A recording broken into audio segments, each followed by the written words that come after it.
The morning frost covered everything in the Belgian forest like a white blanket. Hauptmann Klaus Werner stood beside his Tiger tank and smiled. The massive machine weighed 56 tons and carried the most feared gun on any battlefield. Its 88mm cannon could destroy enemy tanks from over a mile away. The armor was so thick that Allied shells just bounced off like pebbles thrown at a castle wall. Klaus had been fighting since 1941. He wore the Iron Cross on his chest and had 23 confirmed tank kills marked on his turret. Every morning, he touched the cold steel of his Tiger and felt invincible. His crew felt the same way. They were veterans who had survived countless battles across Russia and France. The winter of 1944 was brutal. Snow covered the roads and made everything harder. But Klaus and his men did not mind. They had warm blankets and hot coffee. More importantly, they had the Tiger. Allied tankers called it the monster. German soldiers called it the king of battle. Just yesterday, they had fought American Sherman tanks near a small village. The battle lasted only 15 minutes. Klaus destroyed 3 Shermans without taking a single hit. The Americans retreated, leaving burning metal and dead soldiers behind. Klaus felt sorry for them. They were brave men sent to fight in tin cans against giants. His loader, a young man named Friedrich, climbed onto the tank with a bucket of paint. He wanted to add 3 more kill marks to the turret. Friedrich was only 19, but already hardened by war. He joked while painting the marks. "Herr Hauptmann, I think the Americans are sending us more targets today," Friedrich said with a laugh. Klaus nodded, but did not smile this time. Something bothered him. Intelligence reports mentioned new American tanks with better guns. The reports said these guns could penetrate Tiger armor. Klaus did not believe it. No American gun had ever gone through his frontal armor. It was 100mm thick. That was 4 inches of solid steel. His driver, Otto, was checking the engine when a motorcycle messenger arrived. The man's face was red from a cold. He handed Klaus a sealed envelope. Klaus opened it and read quickly. His unit was to hold this forest road. American forces were advancing from the west. They expected heavy armor. "We have work to do," Klaus announced to his crew. "Americans are coming. We will stop them here." The crew moved with practiced efficiency. They had done this hundreds of times. Friedrich loaded armor-piercing shells. Otto started the massive Maybach engine. It roared to life like a dragon waking up. Gunner Hans checked his sights and traverse mechanism. Radio operator Wilhelm tuned to the command frequency. Klaus positioned his Tiger on a small hill overlooking the road. 2 more Tigers from his platoon took positions on either side. The formation gave them overlapping fields of fire. Any tank coming down that road would face 3 88mm guns. It was a death trap. The afternoon sun tried to break through gray clouds but failed. Klaus scanned the horizon through his commander's cupola. The visibility was good despite the cold. He could see almost 2 kilometers down the road. Nothing moved yet. His radio crackled with reports from other units. The Americans were pushing hard everywhere. Some German positions had fallen. Others held firm. Klaus heard fear in some voices on the radio. Younger commanders who had never fought in a Tiger did not understand. Let the Americans come with their entire army. The Tigers would break them. Klaus remembered the early days of the war when German panzers crushed everything. Polish cavalry charged tanks with sabers. French tanks broke down or ran away. Russian T-34s were good, but German tactics were better. Now, in late 1944, things were harder. The Allies had more tanks, more planes, more everything. But they did not have Tigers. The Tiger cost Germany enormous resources to build. Each one needed months of work and rare materials. But it was worth it. 1 Tiger could hold a position against 10 Shermans. The 88mm gun came from anti-aircraft weapons. It could shoot down planes or destroy tanks. The same gun had terrorized British forces in North Africa. Now it terrorized Americans in Europe. Wilhelm interrupted his thoughts.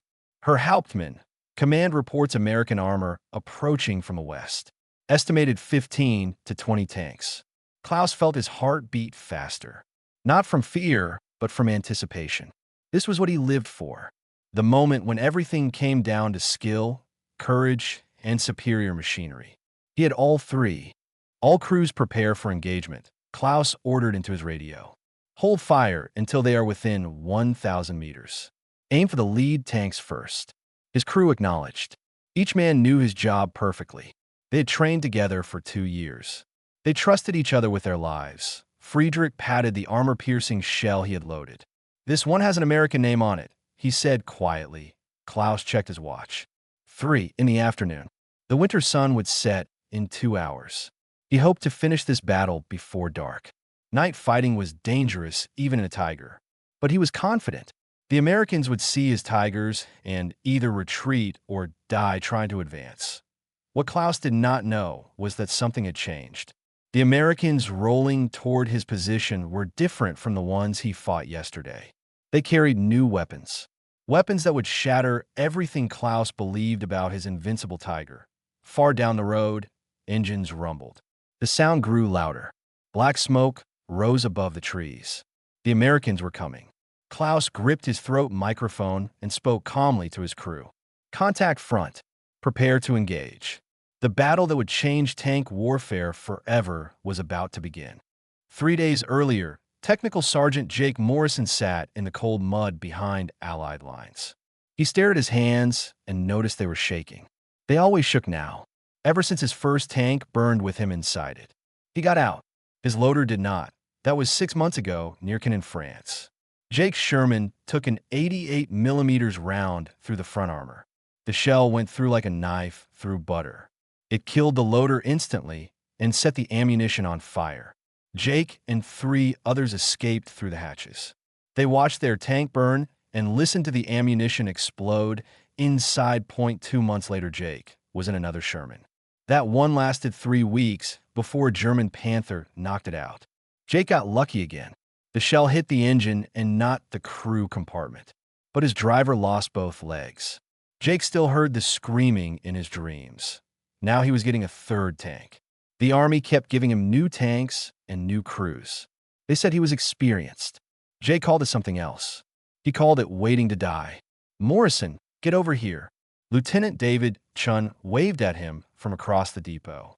Chun was new to the unit, but not new to tanks. He had fought in North Africa and Italy. He knew what Tigers could do. Jake walked over to where 3 Sherman tanks sat with their engines running.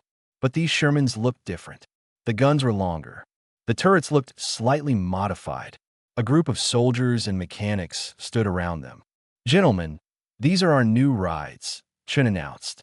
Sherman M4A1 with 76mm high-velocity guns. The Army says they can punch through German heavy armor. Several men laughed. Not happy laughs, but bitter ones. They had heard promises before. Better armor, better tactics, better support. But Tigers still killed them. "Sir, with respect, we heard this before," said Corporal Mike Stevens. He was Jake's new driver. "They told us the 75mm could handle Panthers. We lost 4 tanks finding out that was a lie." Chun nodded. He did not get angry at the doubt. "I know. I was skeptical too. But look at these test results." He spread photographs on the hood of a Jeep. The photos showed German armor plates with holes punched through them. The holes were clean and deep. The penetration data was typed below each photo. The new 76mm gun with armor-piercing composite rigid ammunition can penetrate 100mm of armor at 1,000 yards, Chun explained. That is Tiger frontal armor thickness. Jake stepped closer to look at the photos. His hands were still shaking, but something stirred in his chest. Hope maybe, or just desperate wanting to believe. They tested this on actual captured German armor. Chun continued. The rounds go through. The question is whether we can hit them before they hit us. That was the real problem. Tigers could kill Shermans from 2 kilometers away. Shermans needed to get within 1 kilometer to have a chance. That meant advancing under fire. That meant watching friends die while you try to get close enough to fight back that a major from Ordnance arrived to give them a technical briefing. He was an engineer who had never been shot at, but he knew the numbers. He explained how the new gun worked. Longer barrel, higher velocity, better ammunition. The tungsten core on the armor-piercing round was harder than German armor steel. The key is shot placement, the major said. Frontal hits at the right angle will penetrate. Side and rear shots are guaranteed penetration. You must be accurate. Jake thought about being accurate while an 88mm gun tried to kill you. It was like asking someone to thread a needle during an earthquake. After the briefing, Jake climbed into his new tank. The smell was familiar. Oil, metal, and the faint odor of previous crews. Every tank smelled like this. The gun breech was larger. The shells were longer and heavier. Jake practiced loading. The motion had to be smooth and fast. His new crew gathered around the tank. Chun was commander. Jake was gunner. Stevens was driver. A kid named Bobby Chun was loader. No relation to the lieutenant. Radio operator was Tom Wilson, a farmer from Iowa who never stopped talking about corn. "Think it will work?" Bobby asked. He was 18 and looked younger. This was his first combat assignment. Jake wanted to lie. He wanted to say yes and make the kid feel better. But he had seen too much death to lie about tanks. "Maybe," Jake said, "the gun is better. But tigers are still tigers. They are bigger, heavier, and have more armor than us. One hit and we burn just like before." Bobby looked scared. "Good. Fear kept you alert. Fear made you check things twice. Overconfidence got you killed." That night, Jake could not sleep. He kept thinking about the test photos, about tungsten cores punching through steel, about finally having a weapon that could fight back. But he also thought about the 2 tanks he had lost, about the loader burning alive, about the driver screaming with no legs. The next morning, orders came down. The unit was moving up to the front. They would be part of a major push toward the German border. Intelligence reported heavy German armor in the area. Tigers, Panthers, and tank destroyers. Jake's crew loaded ammunition. They carried 90 rounds. 60 were armor-piercing. 30 were high-explosive. The armor-piercing rounds felt heavier in Jake's hands. Each one represented a chance to kill a tiger before it killed them. Chun gathered the crew for a final talk before they moved out. "Listen up. We have a better weapon now, but we still need to be smart. We work together. We watch each other's backs. We do not take stupid chances." "Understood." Everyone nodded. They mounted their tanks and started engines. The Maybach engines on Tigers sounded like thunder. Sherman engines sounded like lawnmowers, but they were reliable. And now they carried guns that could bite back. The column rolled forward toward the sound of distant artillery. Jake's hands were shaking again. But this time, maybe it was not just fear. Maybe it was also determination. He had a new gun. Time to find out if it really worked. The snow started falling again as the American column approached the Belgian forest. Jake Morrison sat in the gunner's seat of his Sherman. His eye was pressed against the periscope sight. The road ahead curved through thick trees. Perfect ambush country. Lieutenant Chin's voice crackled through the intercom. "All tanks, slow advance. Keep interval. Watch the tree line." Jake's hands moved automatically. He traversed the turret slowly left and right. Scanning. Always scanning. The new 76mm gun barrel cut through the falling snow. It was longer than the old 75mm, heavier. But did it work? Driver Mike Stevens kept the Sherman at 10 miles per hour. Not fast, but not slow. Fast enough to get to cover if needed. Slow enough to spot threats. The engine rumbled steadily. Everything smelled like diesel fuel and cold metal. Movement, 11 o'clock. Tom Wilson shouted from the radio operator position. Jake swung the turret left. His heart hammered. Through the sight, he saw shapes between the trees. Big shapes.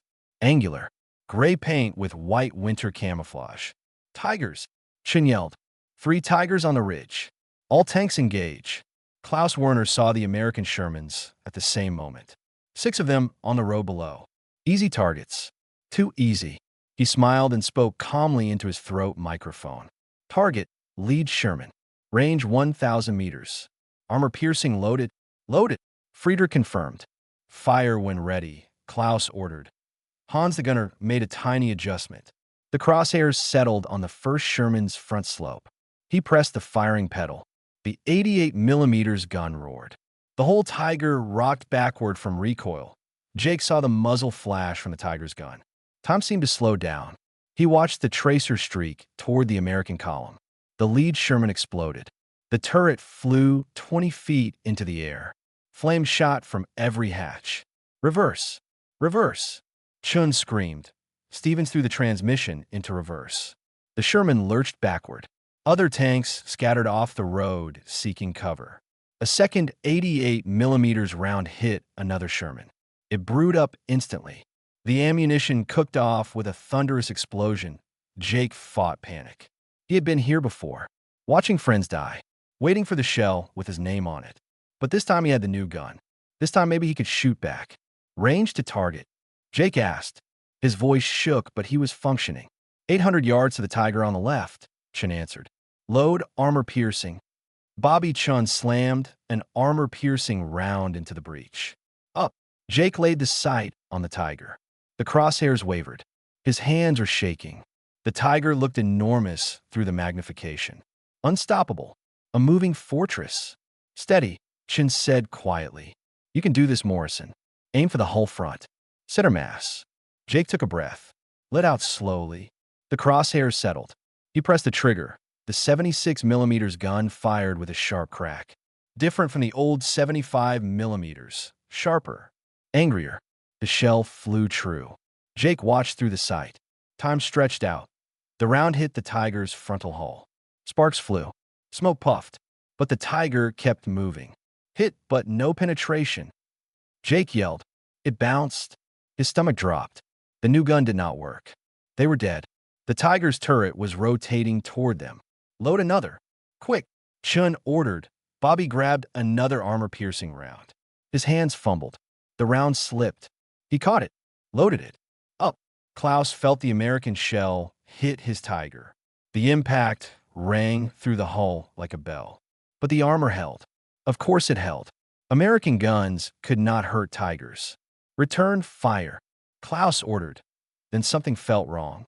Smoke was coming from the front hull. One of his indicator lights turned red. Oil pressure dropping. We are hit. Otto called from the driver position. Engine damage. Klaus could not believe it. The American gun had damaged his Tiger. Not destroyed, but damaged. That was impossible. No Sherman gun could do that. Keep fighting, Klaus ordered, but doubt crept into his voice. Jake aimed again. This time Chun gave him a different target point. Lower on the hull, where the armor was thinner, where it met the tracks. Fire, Chun commanded. Jake fired. The second 76mm round left the barrel at 3,000 feet per second. The tungsten core was harder than the German armor steel. Physics and mathematics took over. The round struck the Tiger at the perfect angle. This time, it did not bounce. The armor-piercing round punched through the Tiger's hull. It penetrated the armor and kept going. Inside the tank, it hit the ammunition storage. The shell stored behind the driver did not explode immediately. But fire started. Smoke filled the crew compartment. We are penetrated. Friedrich screamed. Fire in the hull. Klaus smelled smoke and cordite. His trained mind processed the impossible. An American gun had gone through his armor. Through Tiger armor. The myths and confidence of 3 years shattered in 1 second. Bail out. Abandon tank. Klaus ordered. The crew scrambled for hatches. Otto could not move. The penetrating round had wounded him badly. Frieder tried to help, but flames blocked the way. Klaus made the terrible decision every commander feared. He left Otto behind and climbed out. Jake watched the Tiger crew bail out. 3 men escaped. The tank burned, but did not explode. Not yet. To his right, another Sherman with a 76mm gun was engaging the second Tiger. That crew scored a side penetration. The Tiger burst into flames. The third Tiger fired twice more. It killed another Sherman. But then 3 American tanks concentrated fire on it. 2 76mm rounds hit within seconds. The Tiger stopped moving. Its crew also bailed out. The entire battle lasted 4 minutes. American losses were 3 Shermans destroyed. German losses were 3 Tigers damaged or destroyed. For the first time in the war, the Tigers had been beaten by American guns. Klaus Werner knelt in the snow beside his burning tank. Friedrich sat next to him crying. Otto was still inside. The radio operator had also made it out, but was badly burned. Klaus looked at the American tanks advancing past them. The Shermans moved carefully, expecting more resistance. But Klaus had no fight left. He had just learned that invincibility was an illusion. Jake Morrison's hands finally stopped shaking. Klaus Werner sat on the cold ground with his hands on his head. American soldiers surrounded him and the surviving crew members. They were prisoners now. The war was over for them. But Klaus barely noticed the Americans. He kept staring at his Tiger. The massive tank burned steadily. Black smoke poured from the hull hatches. Otto was still inside. Klaus had commanded tanks for 3 years. He had lost crew members before, but never like this. Never to a Sherman gun. That was not supposed to happen. An American officer approached. He spoke some German. "Your men need medical attention. Come with us." Klaus stood slowly. His radio operator Wilhelm had severe burns on his hands and face. Friedrich was physically unhurt, but in shock. The young loader kept repeating the same words. They went through our armor. The Americans loaded the German prisoners into a truck. As they drove away, Klaus watched more American tanks moving up the road. Shermans with the longer guns. He counted at least 20, all heading toward German positions, all carrying guns that could kill Tigers. Klaus realized he needed to warn German command. Someone needed to know that the Americans had changed the game. But he was a prisoner now. His warning would come too late for many German tank crews. 0.5 miles behind the front line, Jake Morrison climbed out of his Sherman. His legs felt weak. The adrenaline was wearing off and exhaustion took its place. Lieutenant Shun stood beside the tank, talking on a radio. He was reporting the engagement to battalion headquarters. Confirmed 3 Tiger kills with 76mm guns. Chun spoke into the handset. American losses, 3 Shermans. Penetrations confirmed on Tiger frontal and side armor at ranges between 600 and 800 yards. Jake heard excitement in the radio operator's voice on the other end. This was important news. Tigers had been the nightmare of Allied armor since 1942. Everyone feared them. Now finally, there was a weapon that could fight back effectively. Bobby Chin, the loader, sat on the ground, eating a chocolate bar. His hands were not shaking anymore, but his face was pale. "We killed a Tiger," he said quietly. "An actual Tiger." Mike Stevens, the driver, was checking the tank for damage. They had taken 1 hit on the front slope. The German shell had bounced off because the Tiger was damaged and the shot came at a bad angle. But it left a deep gouge in the armor. 6 inches to the left, and the shell would have penetrated. "We got lucky," Stevens said. "Real lucky." Jake knew he was right. Luck mattered in tank warfare. Good crews with good tactics could improve their chances. But luck always played a role. Today, they had luck and a better gun. Tomorrow might be different. Tom Wilson was cleaning the 76mm gun breech. He worked carefully. The gun had saved their lives. It deserved respect and proper maintenance. "Think word will spread?" Tom asked. "About the gun working?" "It better," Jake answered. "Every Sherman crew needs to know. We can hurt Tigers now." Chun walked over after finishing his radio call. "Battalion wants us to continue the advance." More German armor reported ahead. Panthers and tank destroyers mixed with Tigers. The crew groaned but moved to their positions. War did not pause for exhaustion. They had ammunition to reload and fuel to top off. 15 minutes later, they were rolling again. 20 miles East German Panzer headquarters received the first confused reports. A major named Steiner listened to radio transmissions from the front. Tank commanders reported American guns penetrating Tiger armor. He did not believe it at first. Tiger armor was invincible. Everyone knew that. But more reports came in. 3 Tigers lost in 1 engagement. 2 more damaged in another fight. Crews abandoning tanks that were penetrated by Sherman guns. The reports all said the same thing. The American Shermans had longer guns now. The new guns could punch through. Major Steiner picked up the telephone to call division headquarters. Someone needed to make decisions quickly. If the Americans really had guns that could kill Tigers, then German tactics needed to change. Tigers could not fight as boldly. They needed to be more careful, more defensive, but changing tactics took time. Orders needed to flow down the chain of command. Meanwhile, Tiger crews were dying because they believed themselves invincible. At another position near the German border, 4 Tiger tanks waited in ambush. Their commander was Oberleutnant Muller. He was young and aggressive. He had heard the reports about American gun upgrades, but dismissed them as panic. Tigers were unstoppable. He believed that completely. Contact front, Muller's gunner reported. American armor advancing. Muller raised his binoculars. He counted 8 Sherman tanks. 6 had the longer guns. 2 had the old short 75 millimeters. Easy targets, all of them. Engage at 1,000 meters, Muller ordered. Show them what Tigers can do. The 4 Tigers opened fire together. 2 Shermans exploded immediately. A third took a hit that disabled it, but did not kill the crew. The Americans scattered and returned fire. .3 76 millimeters rounds hit Muller's Tiger within 10 seconds. The first sparked off the turret. The second penetrated the side armor. The third went through the engine deck. The Tiger burst into flames. Muller and his crew barely escaped. The battle lasted 8 minutes. German losses were 3 Tigers destroyed, 1 damaged. American losses were 3 Shermans destroyed, 2 damaged. For veteran German crews, this was shocking. They had always won these exchanges decisively. By nightfall, American forces had advanced 5 miles. They destroyed or damaged 11 Tigers during the day. American losses were heavy too. 14 Shermans knocked out. But the ratio was changing. Before the 76 millimeters gun, 1 Tiger could kill 5 or 6 Shermans easily. Now, it was almost even. German commanders held emergency meetings that night. They discussed the new American guns. They calculated penetration values and armor thickness. The mathematics were clear.